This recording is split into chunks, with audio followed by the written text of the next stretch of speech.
ఆదికాండము 14వ అధ్యాయము 18వ వచనం, 17, 18 రెండు వచనాలను చదువుకుందాము. మీ దృష్టి అక్కడికి. అతడు కదర్లాయోమేరును అతనితో కూడనున్న రాజులను ఓడించి తిరిగి వచ్చినప్పుడు సొదొమ రాజు అతనిని ఎదుర్కొనుటకు రాజులోయ అను షావేలోయ మట్టుకు బయలుదేరి వచ్చెను. మరియు షాలేము రాజైన మెల్కీసెదెకు రొట్టెను ద్రాక్షరసమును తీసుకొని వచ్చెను. అతడు సర్వోన్నతుడగు దేవుని యాజకుడు. దేవుని పిల్లలారా, చదువుకున్నటువంటి వచన భాగాన్ని మనము గ్రహించినట్టయితే ఇక్కడ ఒక అద్భుతమైన మాట కనబడుతుంది. అతడు అని ఆరంభం చేశాడు.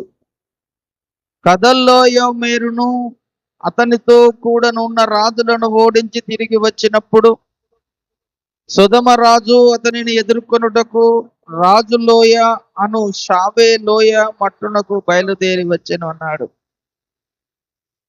అతడు అనే అనగానే ఎవరిని గురించి మాట్లాడుతున్నటువంటి విషయం? అతడు అనగానే అబ్రహామును గురించి మాట్లాడుతున్నాడు. ఈ అబ్రహాము, ఒకరోజు దేవుడు అబ్రహామును ప్రత్యేకంగా పిలుచుకున్నాడు. ప్రత్యేకంగా పిలుచుకొని దేవుడు అబ్రహామును పిలుచుకొని అతనికి అనేకమైన ఆశీర్వాదకరమైన మాటలను వివరించి చెప్పాడు. ఆశీర్వాదకరమైన మాటలు, దీవనకరమైన మాటలు అబ్రహామునకు దేవుడు చెప్పాడు. అయ్యా, నువ్వు భూమి మీద ఉన్న జనములందరికంటే నువ్వు ఆశీర్వదించబడతావు, నువ్వు దీవించబడతావు, నేను నిన్ను దీవిస్తాను, నేను నిన్ను ఆశీర్వదిస్తాను. నీ గర్భములో నుంచి అనేక జనులు వస్తారు, రాజులు వస్తారు, అధికారులు వస్తారు, నువ్వు అన్నిటికీ తండ్రివిగా ఉంటావు, నేను నిన్ను గొప్ప జనముగా చేస్తాను అని అనేకమైనటువంటి దీవనకరమగు ఆశీర్వాదకరమైన మాటలు దేవుడు అబ్రహాముతో మాట్లాడాడు. ఇది మనకు 12వ అధ్యాయంలో కనబడుతుంది. ఒకసారి చూద్దాం. అక్కడ ఆదికాండము 12వ అధ్యాయంలో కనబడుతుంది. ఆ మాట చదువుతున్న చూడండి, మొదటి వచనము నుంచి. యెహోవా, నీవు లేచి నీ దేశము నుండి, నీ బంధువుల యొద్ద నుండి, నీ తండ్రి ఇంటి నుండి బయలుదేరి నేను నీకు చూపించు దేశమునకు వెళ్ళుము. నిన్ను గొప్ప జనముగా చేసి నిన్ను ఆశీర్వదించి నీ నామమును గొప్ప చేయుదును. నీవు ఆశీర్వాదకరముగా నుందువు. నిన్ను ఆశీర్వదించు వారిని ఆశీర్వదింతును, నిన్ను దూషించు వారిని శపించెదను. భూమి యొక్క సమస్త వంశములు నీ యందు ఆశీర్వదించబడునని అబ్రహాముతో అనగా యెహోవా అతనితో చెప్పిన ప్రకారము అబ్రహాము వెళ్ళెను అన్నాడు. దేవునికి స్తోత్రం కలుగునుగా. ఇక్కడ అబ్రహామును దేవుడు మొదటిగా పిలుచుకున్నప్పుడు ఆశీర్వాదకరంగా ఉండాలని పిలుచుకున్నాడు. ఆ తర్వాత అతడు దేవుని మాట విని, దేవుని మాటకు లోబడి, దేవుడు చెప్పినట్టుగా అతడు చేసుకుంటూ వెళ్ళాడు. చేసుకుంటూ వెళ్ళి ఒక సందర్భములలో కొన్ని కరువులు వచ్చినప్పుడు ఆ కరువులను గురించి ఐగుప్తుకు వెళ్ళాడు. అబ్రహాము దేవుడు మాట్లాడిన ప్రతి స్థలములో ఒక బలిపీఠము కట్టి దేవునికి మొరపెట్టే అటువంటి వాడు. మంచి దేవునికి భయపడే వ్యక్తి, దేవునికి లోబడే వ్యక్తి, దేవునికి విధేయత చూపించే వ్యక్తి, దేవుడు ఏ పని చెప్పితే ఆ పని చేసే వ్యక్తి. దేవుని మాట ఎప్పుడు తిరస్కరించలేదు అబ్రహాం. దేవుని మాటను ఎప్పుడు త్రోసివేయలేదు అబ్రహాం. దేవుడు చెప్పిందల్లా చేసుకుంటూ వెళ్ళాడు కనుక ఈ భూమి మీద ఉన్న మనుషులందరికెల్లా దేవుడు అతన్ని గొప్పవాడుగా చేశాడు. ఒకరోజు కరువులో ఐగుప్తుకి వెళ్ళాడు. అలాంటి సందర్భాలు కూడా ఈ యొక్క పరిశుద్ధ గ్రంథములో అబ్రహాం గురించి చాలా చరిత్ర దేవుడు ముందుగానే రాసి పెట్టాడు. కనుక అబ్రహాము యుద్ధములు చేసేవాడు, అనేక రాజులతో యుద్ధములు చేసేవాడు. ఈ యొక్క యుద్ధము చేసి ఒక రోజు మనం చదువుకున్న వచ్చిన భాగంలో ఒక యుద్ధము చేసి వస్తున్నాడట.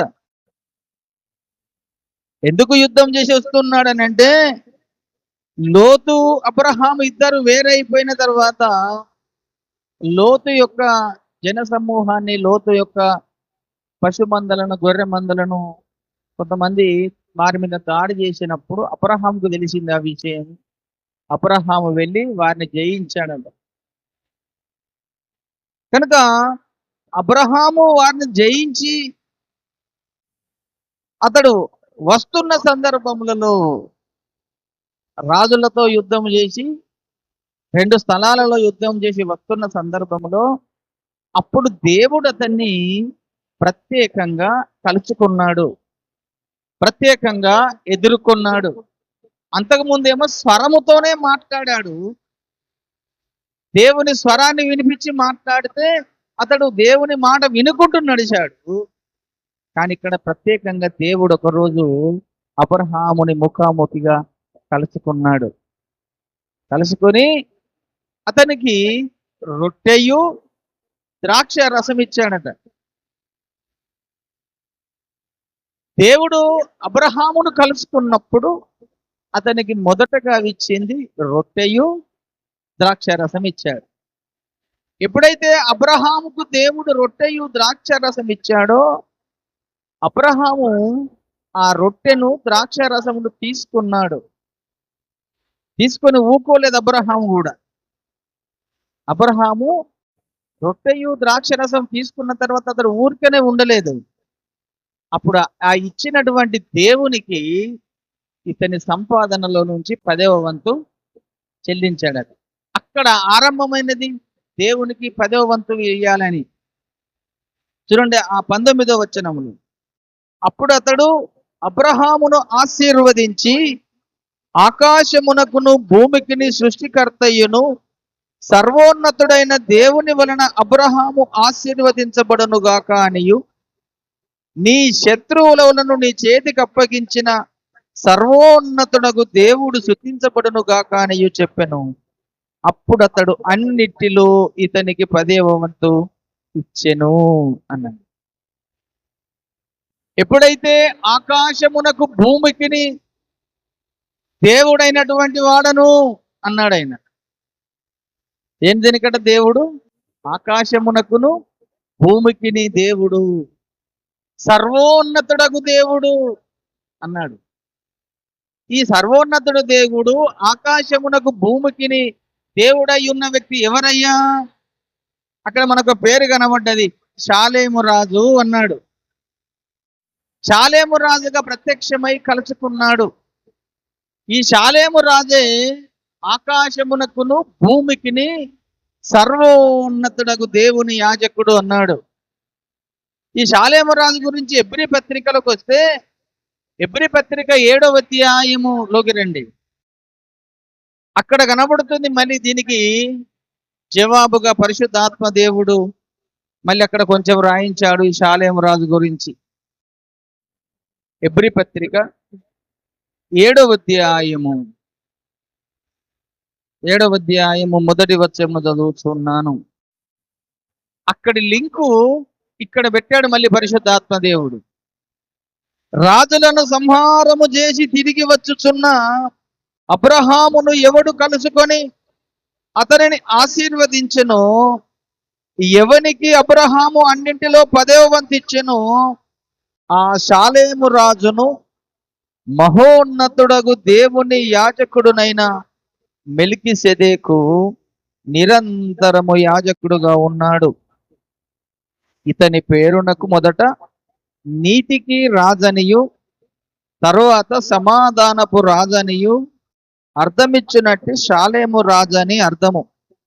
అతడు తండ్రి లేనివాడు, తల్లి లేనివాడును, వంశావళి లేనివాడును, జీవిత కాలమునకు ఆది అయినను జీవమునకు అంతమైనను లేనివాడునై ఉండి దేవుని కుమారుని పోలి ఉన్నాడు. దేవునికి స్తోత్రం కలుగునుగాక.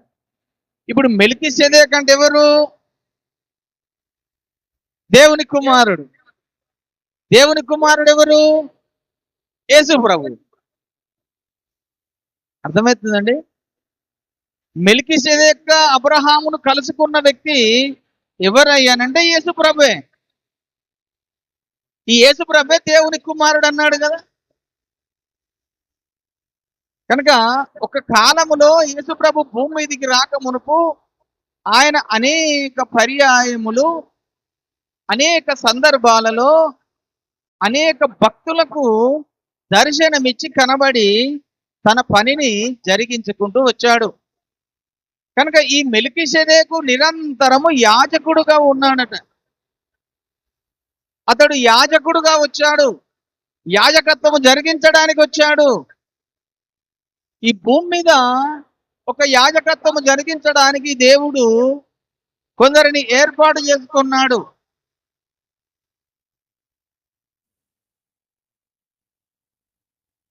ఈ భూమి మీద యాజకత్వము జరిగించడానికి దేవుడు కొందరిని ఏర్పాటు చేసుకున్నాడు. ఆ ఏర్పాటు చేసుకున్న యాజకుల్లో లేవి గోత్రములో నుంచి యాజకత్వం చేయాలి. ఆ లేవి గోత్రం వారే ఈ భూమి మీద యాజకులుగా ఉండేటువంటి వారు. యాజకుడు అనే మాటకు అర్థం ఏంటిదంటే దేవునికి మనుషులకు మధ్యగా ఉండే వ్యక్తి. దేవునికి స్తోత్రం కలుగును. దేవునికి మనుషులకు మధ్యగా ఉండే వ్యక్తే యాజకుడు. ఆ యాజకుడు అలనాడు ఈ భూమి మీద యాజకత్వము జరిగించడానికి లేవి గోత్రములో నుంచి మొట్టమొదటి యాజకుడుగా అహరోనును దేవుడు ఏర్పాటు చేసుకోండి. మొదటి యాజకుడుగా అహరోను దేవుడు ఏర్పాటు చేసుకున్నాడు. ఈ అహరోను మోషే యొక్క అన్న. మోషే దేవుని సేవకుడు, దేవుని ప్రవక్త. అలాగనే వీళ్ళకి ఒక అక్క ఉన్నది. అక్క పేరు కూడా మిరియాము. ఈమె కూడా ప్రవక్తిని. అంటే ఆ గోత్రములో నుంచి ఈ దేవుడు ఏర్పాటు చేసుకున్న దేవునికి యాజకత్వము చేసే అటువంటి వారు. ఈ లేవి గోత్రం ఎక్కడికి వెళ్ళి వచ్చిందయ్యా అంటే మళ్ళీ అబ్రహాములో నుంచే రావాలి మన సంతానం ఏదొచ్చిన. అబ్రహాముకు కుమారులు ఎంతమంది అండి? అబ్రహాం కుమారులు ఎంతమంది? ఎంతమంది కుమారులు అబ్రహాంకు? 8 మంది కుమారులు. అబ్రహాంకు మొత్తం కుమారులు 8 మంది. మొదటి కుమారుని పేరేంది? ఇస్మాయిల్. రెండవ కుమారుని పేరేంది? ఇస్సాకు. వీళ్ళు కాకుండా ఇంకా 6 కుమారులు ఉన్నారు. అందులోకి వెళ్ళి ఇస్సాకు యొక్క సంతానాన్ని దేవుడు మొదటిగా తనకు ఏర్పాటు చేసుకున్నాడు. ఆ ఇస్సాకులో నుంచి వచ్చినటువంటి ఇస్సాకు ఎంతమంది కుమారులు? 2 కుమారులు. వారెవరెవరు? ఏశావు, యాకోబు. 2 కుమారులు ఇస్సాకు. ఆ 2 కుమారులకి వెళ్ళి యాకోబుకి ఎంతమంది కుమారులు? 12 మంది కుమారులు. ఈ 12 మంది కుమారులకి వెళ్ళి ఒక్కొక్క కుమారులకి ఒక్కొక్క గోత్రాలు, 12 గోత్రాలు. ఆ 12 గోత్రాలకెల్లా ఒక గోత్రమే లేవి గోత్రం. ఆ తర్వాత యూదా గోత్రం, ఇస్సాకారు గోత్రము, జెబూలు గోత్రము, నప్తాలి గోత్రము కదండి. ఇలా 12 గోత్రాలు. బెన్యామీను గోత్రము, యోసేపు గోత్రము, ఆషేరు గోత్రము. ఇవన్నీ గోత్రాలన్నీ ప్రకటన గ్రంథంలో ఉన్నాయి. 12 ప్రకటన గ్రంథం 7వ అధ్యాయంలో ఆ గోత్రాల పేర్లు ఉన్నాయి. మీకు డౌట్ ఉంటే చూడండి. 12 గోత్రాల పేర్లు ప్రకటన గ్రంథం 7వ అధ్యాయంలో దేవుడు రాయించి పెట్టాడు. మీకు దృష్టికి తీసుకొస్తున్న ఆ విషయాన్ని గుర్తుంచుకోనండి. 4వ వచనం. మరియు ముద్రింపబడిన వారి లెక్క చెప్పగా వింటిని, ఇశ్రాయేలు గోత్రములన్నింటిలో ముద్రింపబడిన వారు 1,44,000 మంది. అని చెప్పుకుంటూ యూదా గోత్రంలో నుండి ముద్రింపబడిన వారు 12,000 మంది, రూబేను గోత్రం నుంచి 12 మంది, గాదు గోత్రంలో నుంచి 12,000 మంది, ఆషేరు గోత్రంలో నుంచి 12,000 మంది, నప్తాలి గోత్రంలో నుంచి 12,000 మంది, మనసే గోత్రంలో నుండి 12,000 మంది, సిమియోను గోత్రంలో నుంచి 12,000 మంది, లేవి గోత్రంలో నుంచి 12,000 మంది, ఇస్సాకు గోత్రంలో నుంచి 12,000 మంది, జబూలు గోత్రంలో నుంచి 12,000 మంది, యోసేపు గోత్రంలో నుండి 12,000 మంది, బెన్యామీను గోత్రం నుంచి 12,000 మంది ముద్రింపబడిరి అన్నాడు. ఇప్పుడు ఇంతమంది గోత్రాలు వచ్చారు. 1,44,000 మంది ఇశ్రాయేలీలలో నుంచి వచ్చిన జనాంగము, వీరు పరలోకములకు వెళ్ళే అటువంటి వారు. అందులో లేవి గోత్రం వచ్చింది ఒకటి.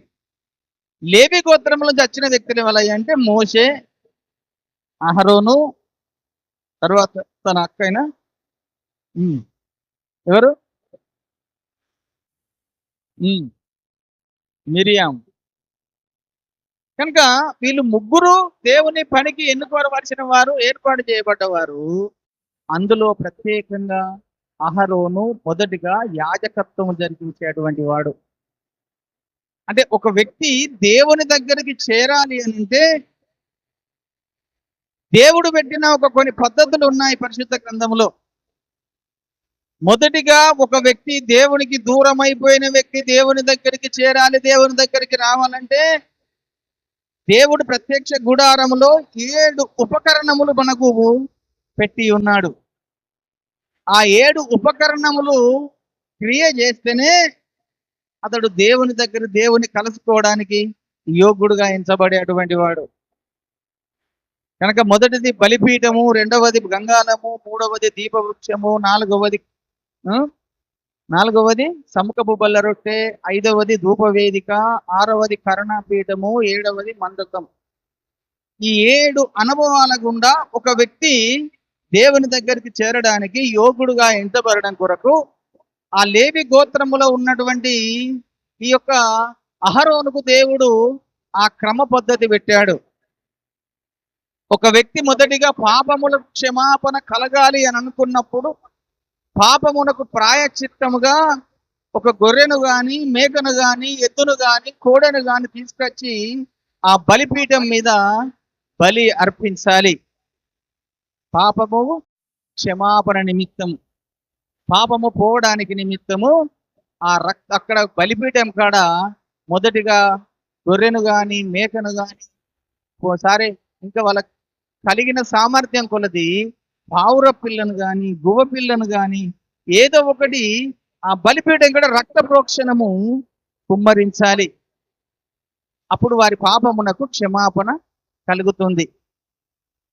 ఆడ పాప క్షమాపణ కలిగిన తర్వాత గంగాలం దగ్గర వాళ్ళు శుద్ధి చేసుకోవాలి. ఆ పడ్డ రక్తం అంతా కడుక్కొని శుద్ధి చేసుకోవాలి. ఎందుకంటే బయట రక్తం పడుతుంది కదా, ఆ రక్తాన్ని అంతా కడుక్కొని శుద్ధి చేసుకొని ఆవరణములో నుంచి పరిశుద్ధ స్థలములోకి అడుగుపెట్టాలి. ఈ పరిశుద్ధ స్థలములో దీపవృక్షం ఉంటుంది. ఈ దీపవృక్షం యొక్క నీడ వారి మీద పడాలి. దీపవృక్షం ఉంటుంది 7, అందుకే ఆ దీపమునకు 7 దీపములతో చేయబడ్డ దీపవృక్షపు యొక్క నీడ వెలుగు ఆ వ్యక్తి మీద పడాలి. ఆ తర్వాత ఆ సముఖపు బల్ల రొట్టెలు భుజించాలి. భుజించి మళ్ళీ ధూపవేదిక తీసుకొని దేవునికి ధూపం వేయాలి. ధూపం వేసి తర్వాత కరుణాపీఠం దగ్గరికి వచ్చి కరుణాపీఠం దగ్గర దేవుని కలుసుకొని మందసం దగ్గరికి వచ్చి ఆ మందసములో ఏమున్నాయి? 3 ఉపకరణాలు ఉన్నాయి. మళ్ళీ ఒకటి అహరోను చిగురు కర్ర, మరగై ఉన్న మన్న, తర్వాత రాతి పలకలు. ఇవి మందసంలో ఉండేటువంటి క్రమం. అంటే ఒక వ్యక్తి దేవుని దగ్గరికి చేరాలంటే ఈ 7 ఉపకరణముల ద్వారా దేవుడు మొదటి నిబంధనలో మొదటి పద్ధతిగా మానవులకు నియమించిన ఒక కట్టడ. కనుక లేవి గోత్రంలో ఆ పని చేయడానికి యోగ్యులుగా ఎంచుకున్నాడు. ఆ యొక్క లేవి గోత్రం నుంచి యాజకత్వము జరిగించే యాజకుడు దేవునికి మనుషులకు మధ్యవర్తిగా వచ్చి ఆ పని జరిగించేటువంటి వాడు. దానికి ముందు గుర్తుగానే ఆ షాలేము రాజు అనేటువంటి దేవుని యొక్క కుమారుడు అబ్రహామును కలుసుకొని ఒక అద్భుతమైనటువంటి సంకల్పము కలిగి, అద్భుతమైన ప్రణాళిక కలిగి, మానవులందరికీ ఒక అద్భుతమైన ప్రణాళిక నేను చేశానయ్యా అని చెప్పడం కొరకే ఆ అబ్రహామును కలుసుకొని అతనికి రొట్టెయు ద్రాక్ష రసము ఇచ్చాడట ఈ షాలేము రాజు. ఎవరు షాలేము రాజు అనుకున్నాం మనము? దేవుని యొక్క కుమారుడు. ఈ భూమి మీద దేవుని కుమారుడు అని పిలువబడ్డ వ్యక్తి ఎవరు? యేసుప్రభు ఒక్కడే పిలువబడ్డాడు కదండి. ఆ సందర్భం రెండు సందర్భాల్లో మనకు కనబడుతుంది. ఒకసారి యేసుప్రభు ఈ భూమి మీద ఉండగా మారుమనసు పొంది బాప్తిసం పొందిన మరుక్షణమే ఆ పరలోకములో నుంచి ఒక స్వరం వినబడుతుంది. మత్తయి సువార్త 3వ అధ్యాయము 18వ వచనం చూద్దాం. మత్తయి సువార్త 3వ అధ్యాయము 18వ వచనం, 16వ వచనం, 3:16 చదువుతున్నాను. యేసు బాప్తిసం పొందిన వెంటనే నీళ్ళలో నుండి ఒడ్డునకు వచ్చెను. ఇదిగో ఆకాశము తెరవబడెను. దేవుని ఆత్మ పావురం వలె దిగి తన మీదికి వచ్చుట చూసెను. మరియు ఇదిగో ఈయనే నా ప్రియ కుమారుడు, ఈయన యందు నేను ఆనందించుచున్నానని ఒక స్వరము, ఒక శబ్దము ఆకాశము నుండి వచ్చెను అన్నాడు. తండ్రి అయిన దేవుడు మాట్లాడుతున్నాడు. ఈయనే నా ప్రియ కుమారుడు, ఈయన యందు నేను ఆనందించుచున్నాను అన్నాడు. ఇక్కడ బాప్తిజం పొందినప్పుడు ఒక స్వరం వినబడ్డది. ఇదే తండ్రి మాట్లాడి నా ప్రియ కుమారుడని ప్రజలకు, లోకానికి తెలియజెప్పాడు. తర్వాత రెండవసారి మనం పోయిన వారం చెప్పుకున్నాం, యేసుప్రభు రూపాంతరం పొందినప్పుడు కూడా అదే స్వరము అదే పరలోకములో నుంచి, మేఘములో నుంచి వినబడ్డది. మత్తయి సువార్త 17వ అధ్యాయంలోకి రండి. ఇది కూడా రెఫరెన్స్ మీరు రాసుకోనండి. మత్తయి సువార్త 17వ అధ్యాయము 4వ వచనం చదువుతున్నాను. అప్పుడు పేతురు, ప్రభువా మనం ఇక్కడ ఉండటం మంచిది. నీకు ఇష్టమైతే ఇక్కడ నీకొకటియు, మోషకొకటియు, ఏలియాకొకటియు 3 పర్ణశాలలు కట్టుదుమని యేసుతో చెప్పెను. అతడు ఇంకా మాట్లాడుచుండగా ఇదిగో ప్రకాశమానమైన ఒక మేఘము వారిని కమ్ముకొనెను.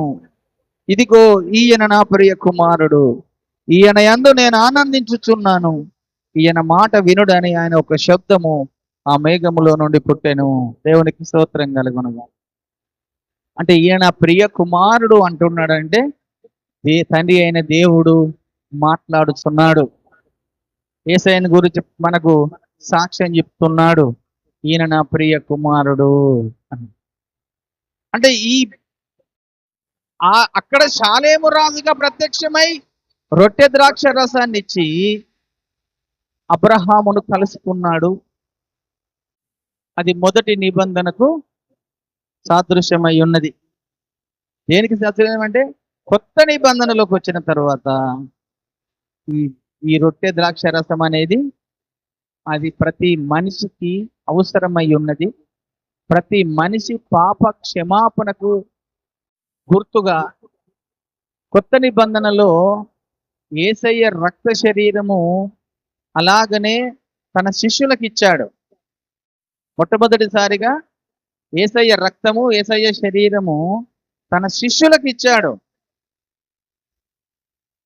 తన శిష్యులకు ఆయన కూడా మొట్టమొదటిసారిగా శిష్యులకే ఇచ్చాడు యేసయ్య రక్త శరీరాన్ని. ఇంకా భూమి మీద వరకు ఎవరికి దొరకలేదు. పాత నిబంధనలో ఒక అబ్రహాముకే దొరికింది. షాలేము రాజుగా వచ్చి యేసయ్య రక్త శరీరము. కొత్త నిబంధనలకు వచ్చిన యేసు ప్రభు తన శిష్యులకు మొట్టమొదటిసారిగా ఆ ప్రభు రొట్టెను ద్రాక్ష రసాన్ని ఇచ్చి ఏమని చెప్పాడు యేసు ప్రభు? మత్తయి సువార్త 26వ అధ్యాయం 26వ వచనం తీయండి. మత్తయి సువార్త 26వ అధ్యాయం 26వ వచనంలో యేసు ప్రభు చెబుతున్న మాటని మనము ఇక్కడ జ్ఞాపకం చేసుకుందాం. వారు భోజనము చేయించుండగా యేసు ఒక రొట్టెను పట్టుకొని దాన్ని ఆశీర్వదించి విరిచి తన శిష్యులకు ఇచ్చి, మీరు తీసుకొని తినుడి, ఇది నా శరీరం అని చెప్పెను. మరియు ఆయన గిన్నె పట్టుకొని కృతజ్ఞతాస్తుతులు చెల్లించి వారికి ఇచ్చి, దీనిలోనిది మీరందరూ త్రాగుడి, ఇది నా రక్తము, అనగా పాపక్షమాపణ నిమిత్తము అనేకుల కొరకు చిందించబడుచున్న నిబంధన రక్తము. నా తండ్రి రాజ్యములో మీతో కూడా నేను ఈ ద్రాక్ష రసము కొత్తదిగా త్రాగు దినం వరకు ఇకను దాన్ని త్రాగనని మీతో చెప్పుచున్నాను నేను. దేవునికి స్తోత్రం కలుగునుగా. శిష్యులకు కూడా యేసు ప్రభు ఒక రొట్టెను తర్వాత ద్రాక్ష రసాన్ని ఇస్తూ అన్నాడు, ఇది నా శరీరము, ఇది నా రక్తము అన్నాడు. శరీరం ఎందుకయ్యా, రక్తం ఎందుకయ్యా అనంటే, నా శరీరము తింటే నీకు నిత్య జీవం కలుగుతుంది, దేవునికి స్తోత్రం కలుగును. నా రక్తము తాగితే నీకు పాప క్షమాపణ కలుగుతుంది అన్నాడు. శరీరం ఎందుకు ఇచ్చాడు? ఆయన శరీరం ఇవ్వకపోతే, ఆ రొట్టెను శరీరం అని ఇవ్వకపోతే ఏమయ్యేది అంటే, ఆయన శరీరము మన శరీరముతో ఏకం కావడం కొరకు, దేవునికి స్తోత్రం కలుగునుగా. ఆయన శరీరము మన ఈ పాప శరీరము నుంచి పరిశుద్ధత కలిగించడం కొరకై, మనకు మన పాపములకు క్షమాపణ కలిగించడం కొరకై ఆయన శరీరాన్ని రొట్టెగా మనకు మార్చి ఇచ్చాడు. ఆయన శరీరాన్ని మనకు రొట్టెగా మార్చి ఆ రొట్టెని ప్రభు శరీరం అని ఇచ్చాడట. కనుక నా శరీరం అని వివేచింపక తిని త్రాగువాడు అన్నాడు మళ్ళీ. కనుక ప్రభు యొక్క శరీరమును గురించి, రక్తము గురించి అనేక సార్లు యేసు ప్రభు భూమి మీద ఉండగా మాట్లాడిన మాటను గుర్తు చేసుకుందాం. యోహాను సువార్తలోకి రండి, 6వ అధ్యాయంలో యేసు ప్రభు యొక్క రక్తము శరీరమును గురించి ఈ యోహాను సువార్త 6వ అధ్యాయం అంతా ఒక అద్భుతంగా మనకి యేసు ప్రభు భూమి మీద ఉండగానే దాన్ని వివరించాడు. ఈ 27 నుంచి ఆరంభం చేశాడు. క్షయమైన ఆహారం కొరకు కష్టపడకూడదు గాని నిత్య జీవము కలుగజేయు అక్షయమైన ఆహారం కొరకే కష్టపడుడి. మనిషి కుమారుడు దీన్ని మీకు ఇచ్చుటకు ఇందుకై తండ్రి అయిన దేవుడు ఆయనకు ముద్ర వేసి ఉన్నాడని చెప్పాను అని చెప్పుకుంటూ పరలోకములో నుంచి దిగి వచ్చిన ఆహారం 31 చూడండి. భుజించుటకు పరలోకము నుండి ఆయన ఆహారము వారికి అనుగ్రహించెను అని వ్రాయబడినట్లు మన పితరులు అరణ్యములో మన్నాను భుజించిరని ఆయనతో చెప్పిరి. కాబట్టి యేసు, పరలోకము నుండి వచ్చు ఆహారము మోషే మీకు ఇయ్యలేదు, నా తండ్రియే పరలోకము నుండి వచ్చు నిజమైన ఆహారం మీకు అనుగ్రహించుచున్నాడు. పరలోకములో నుండి దిగి వచ్చి లోకమునకు జీవమిచ్చున్నది దేవుడు అనుగ్రహించు ఆహారమై ఉన్నది. మీతో నిశ్చయముగా చెప్పుచున్నానని వారితో చెప్పెను. చూశారండి, పరలోకములో నుంచి దిగి వచ్చి లోకమునకు జీవమిచ్చునట్టి ఆహారము అన్నాడు. అంటే పరలోకములో నుంచి దిగి వచ్చిన ఆహారము మోషే మీకు ఇయ్యలేదు. వాళ్ళు అడుగుతున్నారు, యేసయ్యనయ్యా మాకు మోషే కూడా ఆహారం ఇచ్చాడు కదా, అరణ్యంలో మేము కూడా ఆహారం భుజించాము కదా అని అంటే, మోషే మీకు పరలోకంలో నుంచి వచ్చే ఆహారం ఇయ్యలేదయ్యా. మరి మోషే మీకు ఇచ్చిన ఆహారం ఎక్కడిది? అది పరలోకంలో నుంచి వచ్చింది కాదు, కానీ అది ఒక గ్రహం మీద పండినది ఆహారం ఇచ్చాడట. వాళ్ళు భుజించిన ఆహారం పేరేంటిది? మన్నా అనే ఆహారము. ఈ మన్నా ఆహారము పరలోకంలో నుంచి దిగి వచ్చిన ఆహారం కాదు, అది ఒక గ్రహం మీద పండినటువంటి ఆహారము కదండి. పరలోకంలో నుంచి దిగి వచ్చిన ఆహారం మోషే మీకు ఇయ్యలేదని ప్రభువు చెప్పి, అది ఒక గ్రహం మీద పండిన ఆహారము అన్నాడు. దానికి 78వ కీర్తన 24. ఆహారమునకై ఆయన వారి మీద మన్నాను కురిపించెను, ఆకాశ ధాన్యము వారికి అనుగ్రహించెను, దేవదూతల ఆహారము నరులు భుజించిరి, భోజన పదార్థములు ఆయన వారికి సమృద్ధిగా పంపెను అన్నాడు. ఆహారముగా ఇచ్చినన్నాడు కానీ పరలోకములో చచ్చే ఆహారం కాదట. ఇది ఎక్కడ వండేదయ్యానంటే 23లో చెబుతాడు. అయినను ఆయన పైనున్న ఆకాశములకు ఆజ్ఞాపించెను, అంతరిక్ష ద్వారములను తెరిచెను అన్నాడు. అంటే ఆకాశంలో ఏదో ఒక ఆకాశం మీద ఈ మన్నా అనే ఆహారం వండుతుంది. ఈ మన్నా అనే ఆహారము దేవదూతలు భుజించే ఆహారం అట. అది మనుషులు తినే ఆహారం కాదు. ఆ దేవదూతలు భుజించే ఆహారాన్ని దేవుడు ఇశ్రాయేలీలకు అరణ్య యాత్రలో 40 సంవత్సరములు ఆ మన్నాను కురిపించాడు. కనుక వారు అడుగుతున్నారు యేసుప్రభుని, అయ్యా మోషే కూడా మాకు ఆహారం ఇచ్చాడు కదా పరలోకం నుంచి. అది పరలోకం నుంచి వచ్చింది కాదయ్యా, అది విశ్వములో ప్రపంచంలో అంతరిక్షములో పండే అటువంటి ఆహారము, అది దేవదూతల ఆహారము. మోషే ద్వారా దేవుడు మీకు అనుగ్రహించాడు, నేనే అనుగ్రహించాడు అన్నాడు. కనుక అది తిన్నా మీ పితరులు చనిపోయారన్నాడు. మళ్ళీ అందుకని ఆ పరలోకముల నుంచి దిగి వచ్చే ఆహారము తిన్నా మీ పితరులందరూ చనిపోయారు, కానీ నేనిచ్చు ఆహారము తినవాడు ఎన్నటికి చనిపోడు అన్నాడు. దేవునికి స్తోత్రం కలుగు. ఏం చెప్పాడట? యోహాను సువార్త మళ్ళా రండి, 6వ అధ్యాయము 49లోకి రండి. యోహాను సువార్త 6:49లోకి రండి. 49వ వచనంలో చెప్తున్నాను. విశ్వసించిన వాడే నిత్య జీవము గలవాడు, జీవాహారము నేనే. మీ పితరులు అరణ్యములో మన్నాను తినను చనిపోయి, దీనిని తినువాడు చావకుండునట్టు పరలోకము నుండి దిగి వచ్చిన ఆహారం ఇదే. పరలోకము నుండి దిగి వచ్చిన జీవాహారము నేనే. ఎవడైనను ఈ ఆహారము భుజించితే వాడెల్లప్పుడూ జీవించును. మరియు నేనిచ్చు ఆహారము లోకమునకు జీవము కొరకైన నా శరీరమే అని మీతో నిశ్చయముగా చెప్పుచున్నానన్నాడు. దేవునికి స్తోత్రం కలుగునుగా. లోకమునకు జీవమిచ్చే ఆహారము నేనే. అంటే యేసయ్య యొక్క శరీరం అనే ఆహారము ఎంతమంది భుజిస్తారో వారందరికీ జీవము దొరుకుతుంది. దేవునికి స్తోత్రం కలుగునుగా. జీవమును వారు భుజిస్తున్నారు అని అర్థం. యేసయ్య శరీరాన్ని తినే వారికి జీవము దొరుకుతుంది. యేసయ్య శరీరాన్ని తినని వారికి జీవము లేనివారు.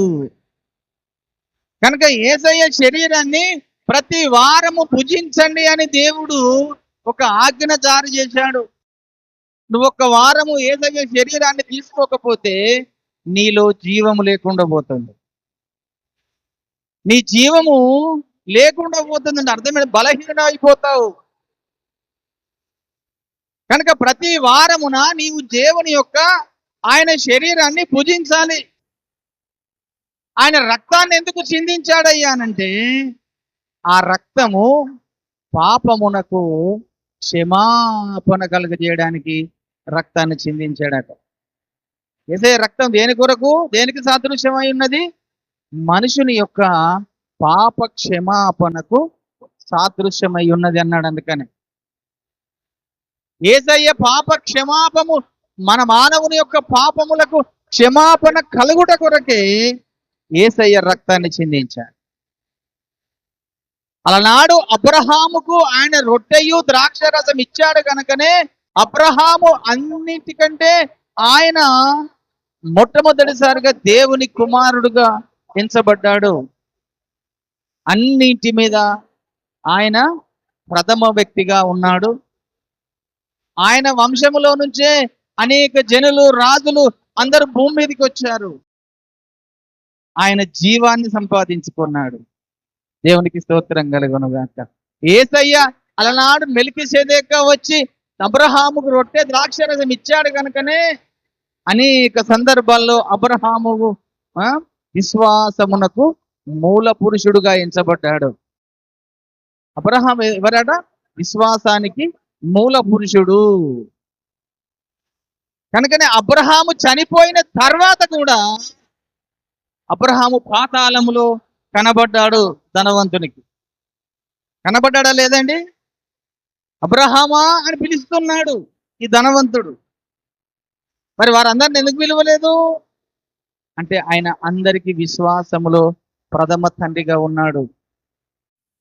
ఒకరోజు యేసుప్రభును కూడా, నువ్వు యేసుప్రభు కంటే నువ్వు అబ్రహాం కంటే ముందటి వాడవా, నీకు ఇంత ఈ 30 సంవత్సరాలు కూడా లేవే, అబ్రహాం ఎప్పుడో పుట్టాడని క్వశ్చన్ వేశారు.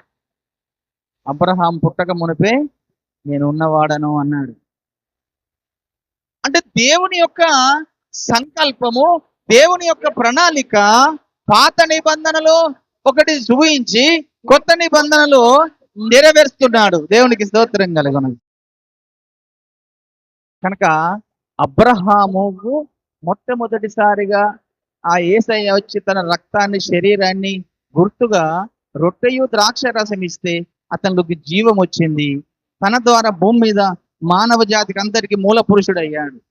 ఇది పాత నిబంధన సంఘ గుర్తు.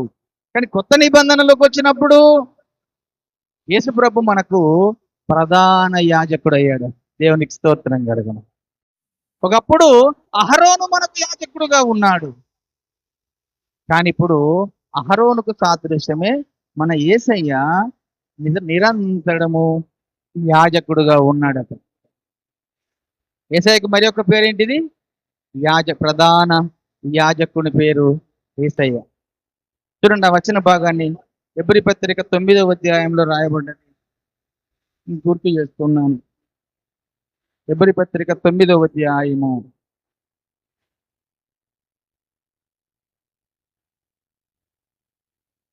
చదువుతున్నాను.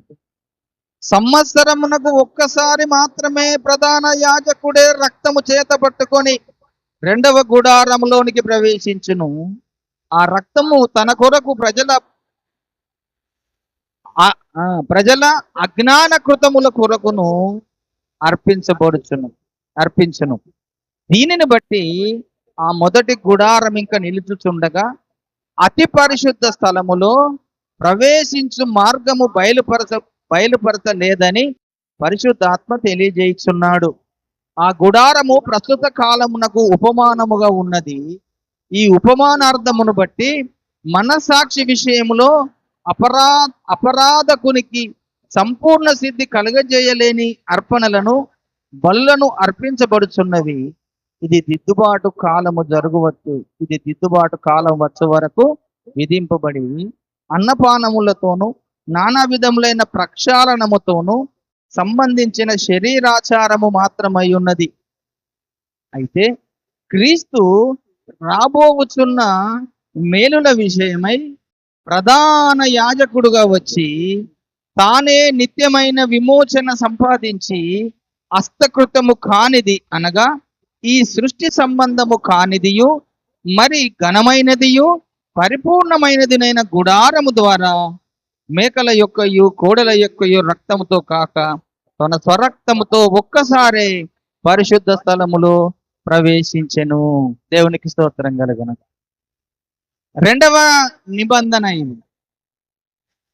మొదటి గుడారము, 2వ గుడారము. మొదటి గుడారము ప్రత్యక్ష గుడారము, దేవుని మందిరం. 2వ గుడారముగా యేసు ప్రభువే ఈ సృష్టికి సంబంధించిన బలి కాదు ఆయన, ఈ భూమి మీద జన్మించిన వ్యక్తి కాదు ఆయన, హస్తకృత్యమైన బలి కాదు ఆయన, హస్తకృత్యము కానిది, ఈ సృష్టి సంబంధమైనది కానిదినైనా ఆ వ్యక్తిగా వచ్చాడు. పరలోకములో నుంచి భూమి మీదకి దిగి వచ్చాడు. పరలోకములో నుంచి మానవుడుగా వచ్చాడు. ఈయన కూడా దేవునికి మానవునకు మధ్యవర్తిగా వచ్చాడు. దేవునికి స్తోత్రం కలుగును. 1 తిమోతి పత్రిక 2వ అధ్యాయము 5వ వచనము. 1 తిమోతి పత్రిక 2వ అధ్యాయము 5వ వచనములో ఆ మాట చెబుతున్నాడు. చూడండి, తిమోతి రాసిన 1 పత్రిక 2వ అధ్యాయము 5వ వచనములో దేవుడొక్కడే, దేవునికి నరులకును మధ్యవర్తి ఒక్కడే, ఈయన క్రీస్తు యేసు నరుడు. ఈయన అందరి కొరకు విమోచన క్రయధనముగా తన్ను తానే సమర్పించుకొనెను. దీని గూర్చిన సాక్ష్యము యుక్త కాలములయందు ఇయ్యబడెను అన్నాడు. దేవునికి స్తోత్రం కలుగు. అంటే అలనాడు పాత నిబంధనలో దేవునికి మధ్యవర్తిగా ఒక యాజకుడు ఏ విధంగా ఉన్నాడో, కొత్త నిబంధనలో కూడా దేవునికి మనుషులకు మధ్యవర్తిగా యేసు ప్రభు వచ్చాడు.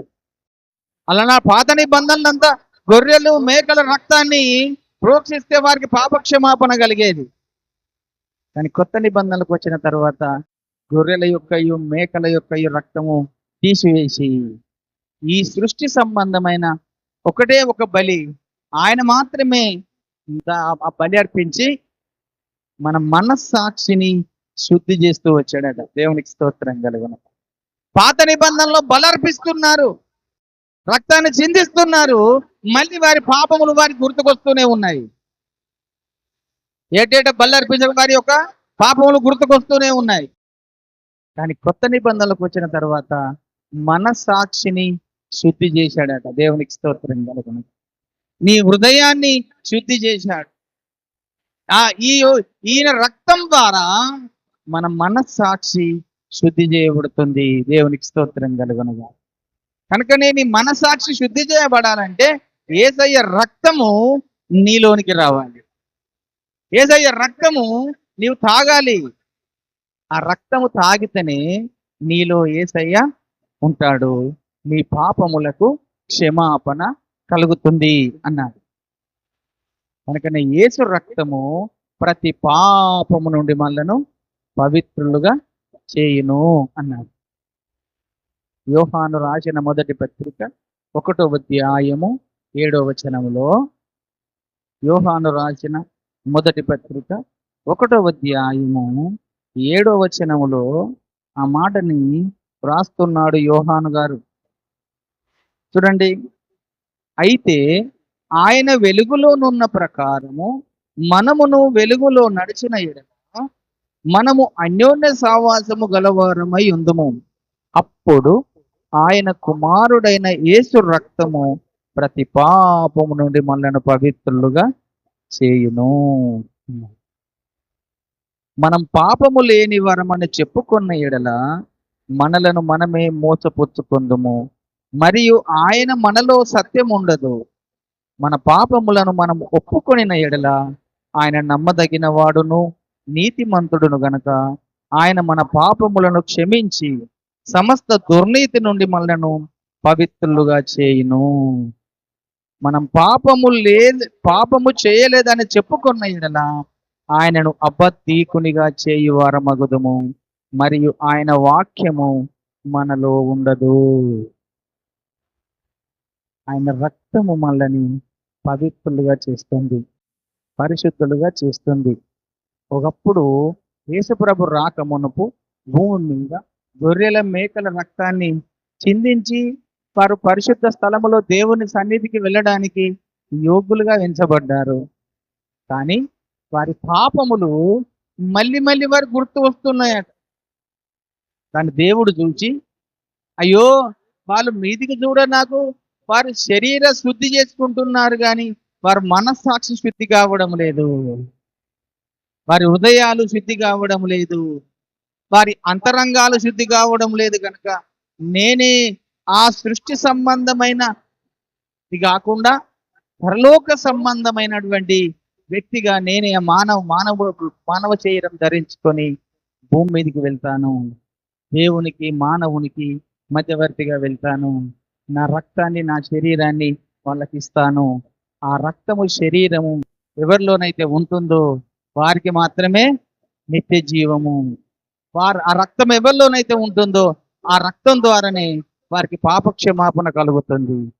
ఈ పాపక్షమాపణ కలిగిన వారు, ఆ రక్తము ఉన్నవారు, శరీరం ఉన్నవారు మాత్రమే పరలోక రాజ్యంలోకి వారసులు అవుతారు. కానీ అది లేని వారు ఎవడు కూడా పరలోక రాజ్యానికి వారసులు అయ్యే యోగులుగా లేరు భూమి మీద. ఎవరిలోనైతే యేసయ్య రక్తము, యేసయ్య శరీరము వారు తిని త్రాగుతారో ఈ భూమి మీద మనుషుడు, వారు మాత్రమే దేవుని రాజ్యములో ఉండడానికి యోగ్యులుగా ఎంచబడతారు. కనుక దేవుని రక్తము పరిశుద్ధమైనది. దేవుని శరీరము పరిశుద్ధమైనది కనుక ఆ పరిశుద్ధ రక్తాన్ని, పరిశుద్ధ శరీరాన్ని నీవు తాగి నీవు తింటావో అప్పుడు నువ్వు పరిశుద్ధుడవుగా చేయబడతావు. నీ పాపములకు క్షమాపణ కలుగుతుంది. నువ్వు దేవుని రక్తాన్ని, దేవుని శరీరాన్ని తిని త్రాగుచున్నావు గనుక దేవుడు నీలో ఉంటాడు. దేవునికి స్తోత్రం కలుగునుగా.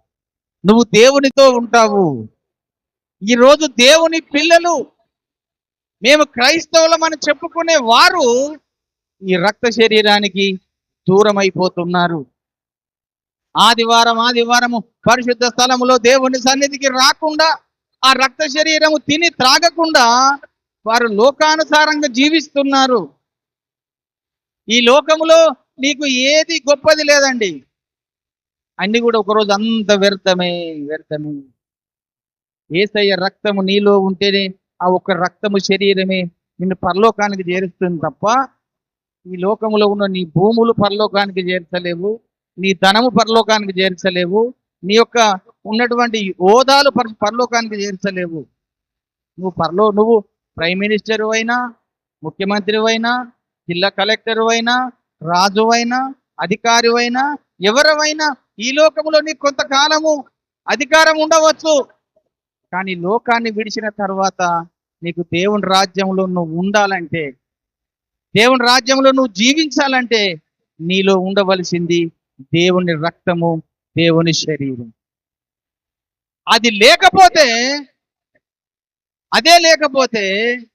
నువ్వు ఇక్కడ ఎంత ఓద కలిగి ఉన్నా అవన్నీ వ్యర్థము.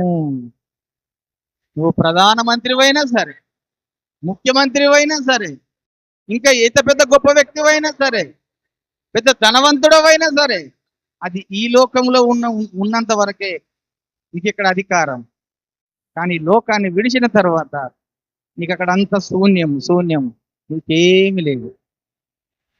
నువ్వు నిత్య నరకాకిలోకి వెళ్తావు, పాపంలో ఉండి చచ్చిపోతావు. కనుక భూమి మీద ఉండగానే ఆయన మధ్యవర్తిగా వచ్చాడు యేసయ్య.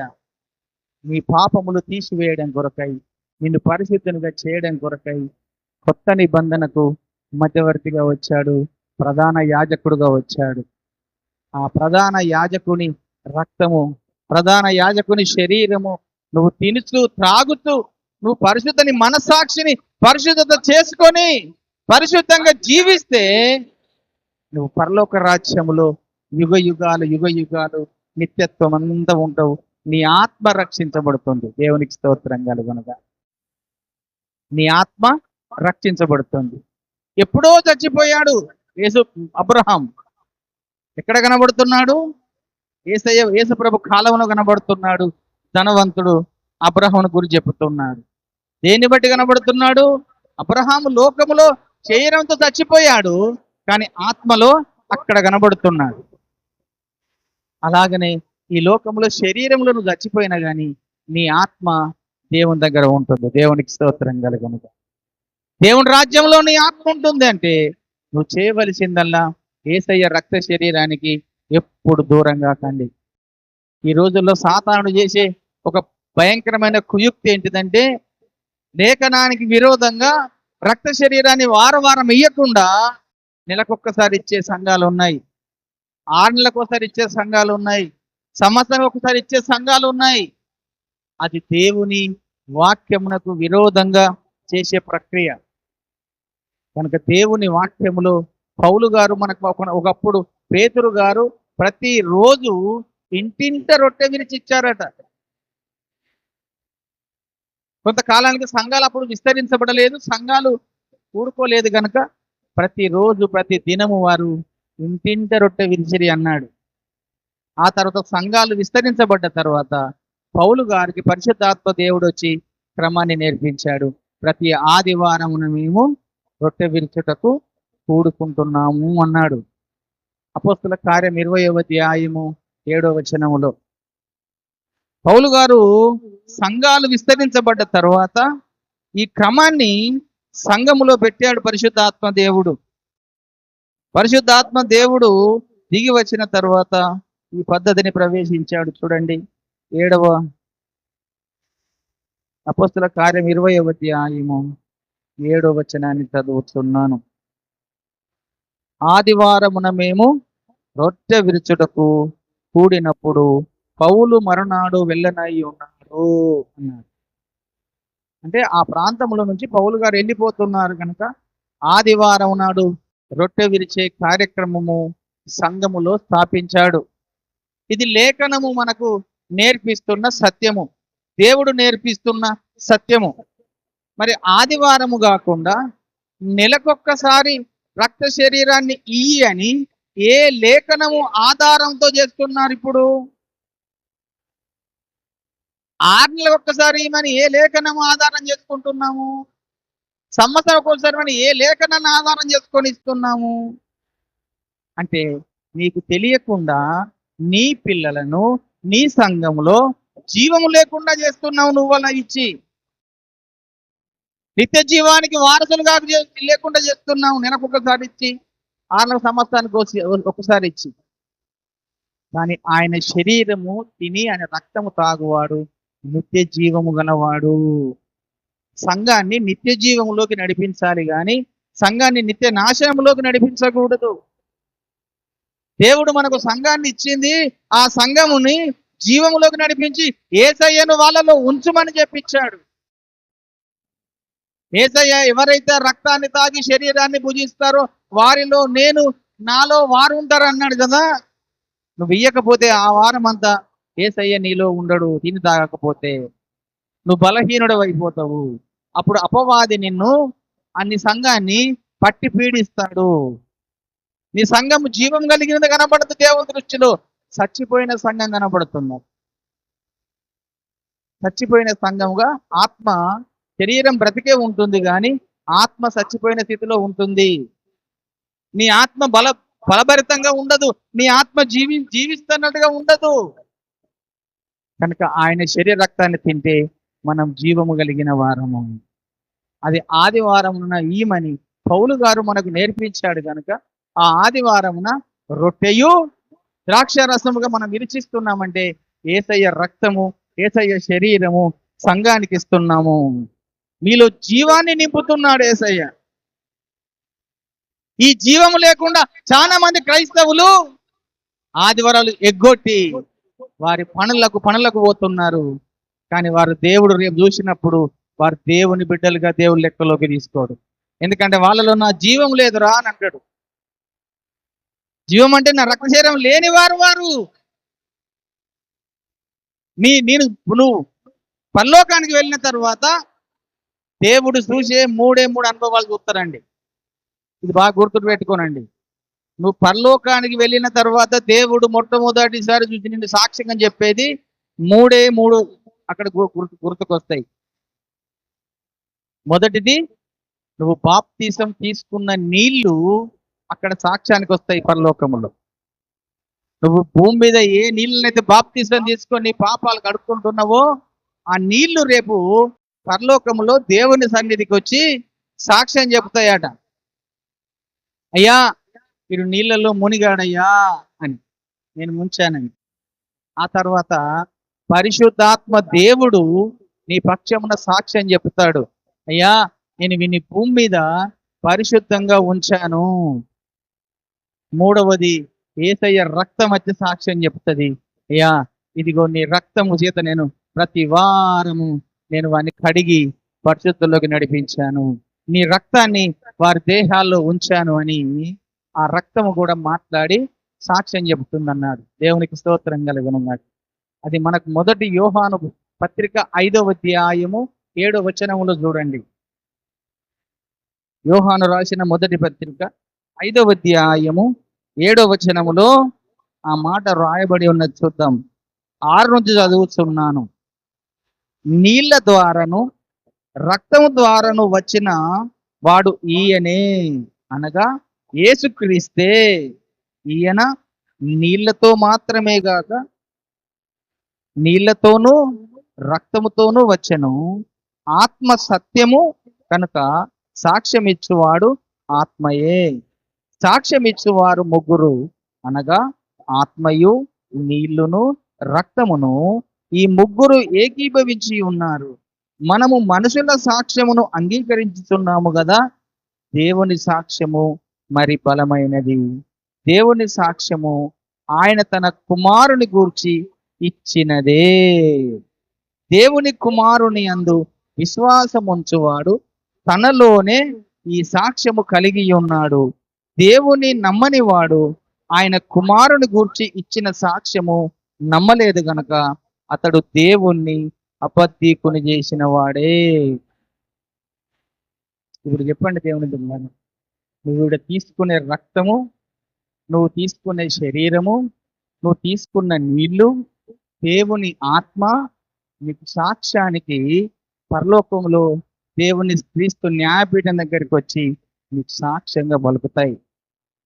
కనుకనే నీటి మూలంగా ఆత్మ మూలంగా జన్మించిన వారే దేవుని రాజ్యానికి వారసులు అన్నాడు. అంటే బాప్తిసం తీసుకున్నవాడు, పరిశుద్ధాత్మతో నడిపించబడినవాడు, యేసు రక్తముతో నింపబడినవాడు. కనుక దేవుడు ఒక పద్ధతిని, ప్రణాళికను పెట్టి ప్రధాన యాజకుడుగా ఈ లోకానికి వచ్చి దేవునికి నరులకు మధ్యవర్తిగా వచ్చాడు కనుక ఆయన రక్త శరీరం తింటే నీవు నిత్య జీవం కలిగి ఉంటావు. అబ్రహాముకు ఆ రొట్టె ద్రాక్షరసం ఇచ్చినప్పుడు ఆయన ఏ విధంగా దేవుని కుమారుడిగా ఎంచబడి యుగయుగాలు దేవునితో ఆయన అన్నిటికీ తండ్రిగా ఉన్నాడో, నీవు కూడా పరలోకపు ఆహారాన్ని భుజిస్తున్నావు, పరలోకపు దేవుని రక్త శరీరాన్ని తింటున్నావు, తాగుతున్నావు. కనుక నువ్వు కూడా దేవుని నీలో నిలుపుకుంటున్నావు. దేవుని కుమారుడుగా, దేవుని కుమార్తెగా నువ్వు ఇక్కడనే ముద్ర వేసుకొని ఇది ఒక ముద్ర వేయబడుతుంది. ఆయన రక్తమైన శరీరం నీలోనికి వస్తే దాన్ని భుజించు, దాన్ని తిని తాగితే నిత్య జీవం దొరుకుతుంది, నిత్య జీవం దొరుకుతుంది. అందుకనే ప్రధాన యాజకుడుగా యేసయ్య మనకి లోకానికి వచ్చి మనందరినీ రక్తం ఇచ్చి శరీరం ఇచ్చి కొనుక్కొని దేవుని రాజ్యమునకు వారసులుగా చేశాడట. ఈరోజు చాలా మంది తల్లులు, తండ్రులు నీ పిల్లల గురించి నీకు అర్థమైతలేదు. నీ పిల్లలు దేవుని మందిరానికి రాకపోతే కొంచెం గద్దించండి. అరే రారా, బాప్తిసం పొందావు, రక్త శరీరాన్ని తీసుకోరా, నువ్వు జీవం కలిగి ఉంటావు, లేకుంటే జీవం లేకుండా నాశనం పోతావు రాని నీ బాధ్యతే నీ పిల్లలది. ఇక మనం తల్లులమే రాకపోతే పిల్లలు ఏమొస్తారండి? దేవుడు పెట్టే పద్ధతి ఇది. యేసయ్య రక్త శరీరం నీలో వారం లేకపోతే, కడుక్కోకపోతే నువ్వు దేవుని రాజ్యానికి పోవు చెప్తాను నేను.